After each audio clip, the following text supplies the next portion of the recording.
Hey there, this is Illy, and today I'm excited to welcome back to the blog Dr. AnnaLynn Schooley, and I'm going to let her take it away. She's got a really interesting topic for us today. So, Dr. Schooley, thanks for coming back.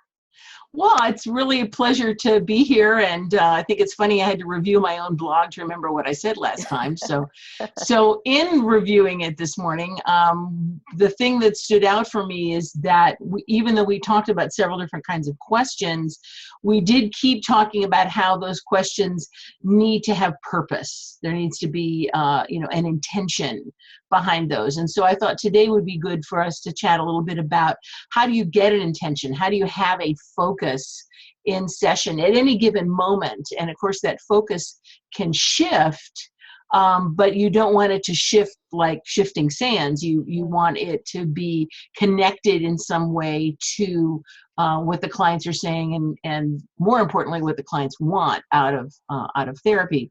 I find that in role plays, brand new training therapists have a tendency to forget to say, so what would you like to work on?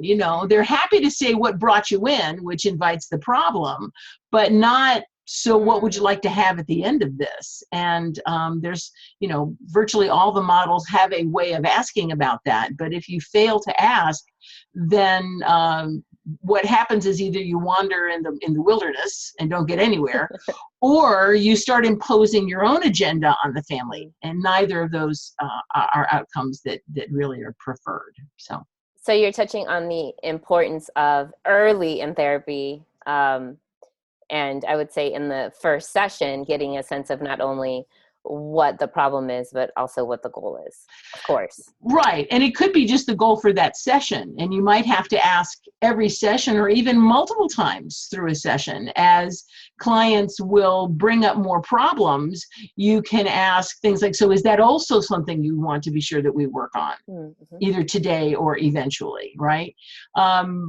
One of my favorite models, MRI, would look at all of those and start to look at how those are common, so that we'd be instead of looking at all these discrete problems, to look at how they all have a common purpose or a common issue, so that we're really working on one problem and everything can go to that, which, by the way, is what I call the tent pole.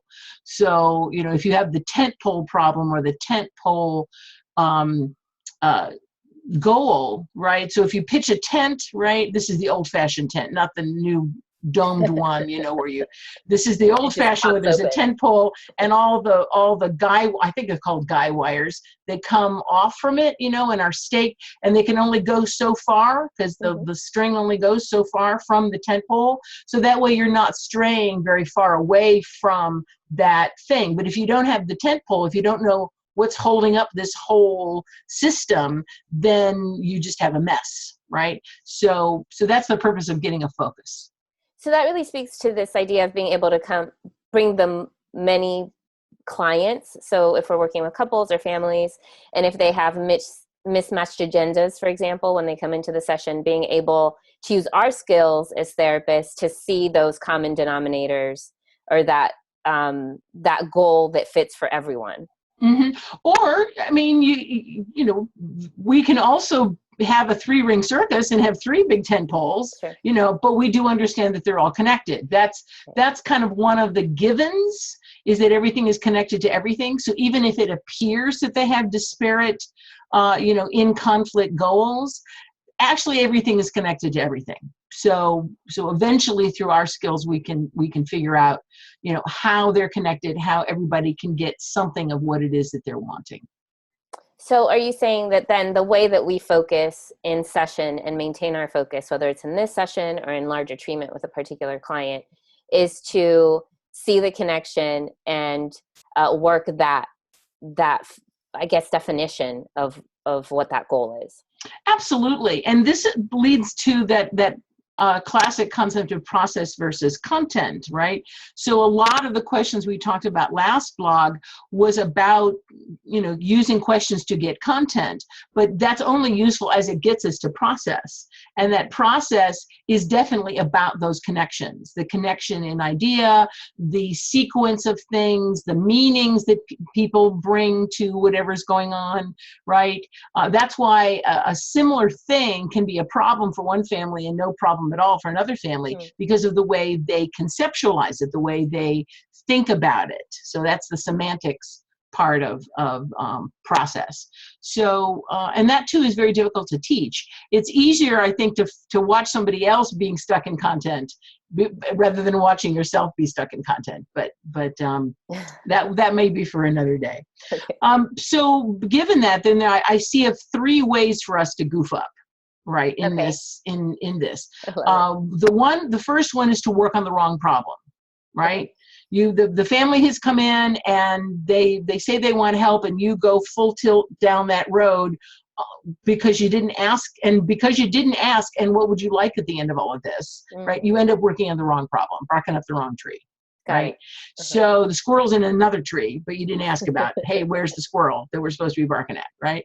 So that's one. Another is to work with the wrong people, right? That the people that it can actually affect change is not in the room or not being invoked, right? So the family is in, but it's the school people, or it's the DJJ officer, or the child welfare officer, or some other player, right? Maybe grandma has tremendous power in this family, but she's not in the session, right? So if you have the wrong people, then often you're stalled because you can't move forward. And so that's something else you have to check out in your focus is what do you want to accomplish, and who has the power to make that happen, right?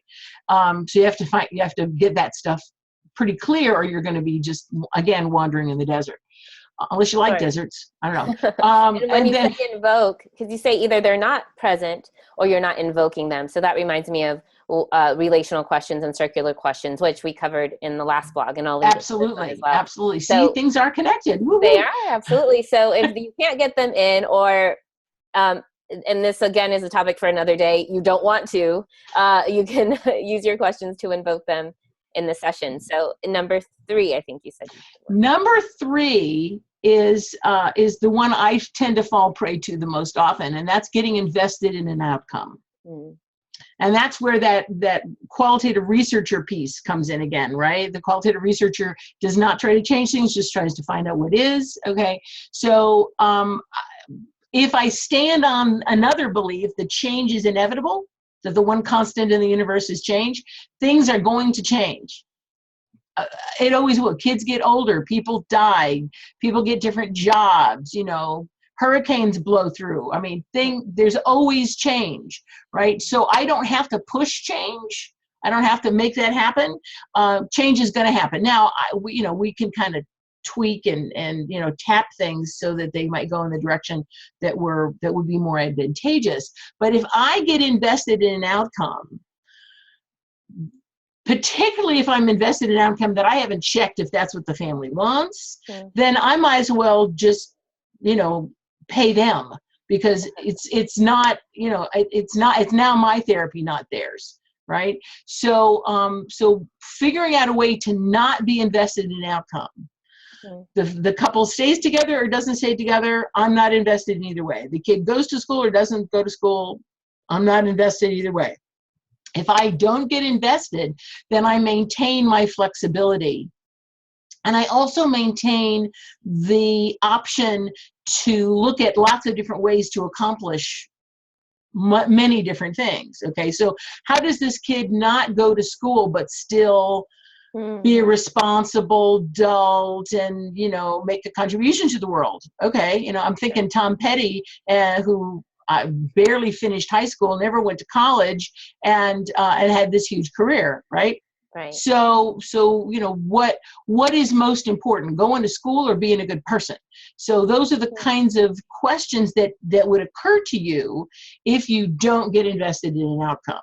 Sure. So the idea that whatever this means in the family is also part of the problem. Absolutely. It's Absolutely. big thing that now it's defined in these ways, and now the child or the person is defined in those ways as well. So do you have like a tip for how to not get invested, or what's a common what's something that we can notice when we are too invested? Are you able to put your finger on that?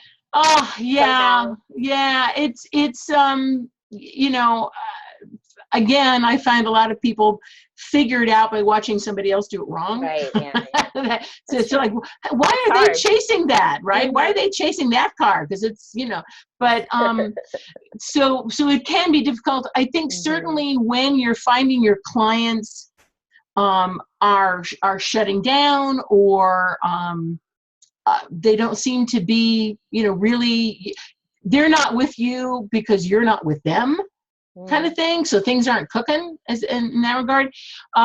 That's the way you can notice. But probably the most overt way is to remind yourself to regularly ask, so is this what we're working on? Is this remind me again where we're going, to ask that often, at least every session.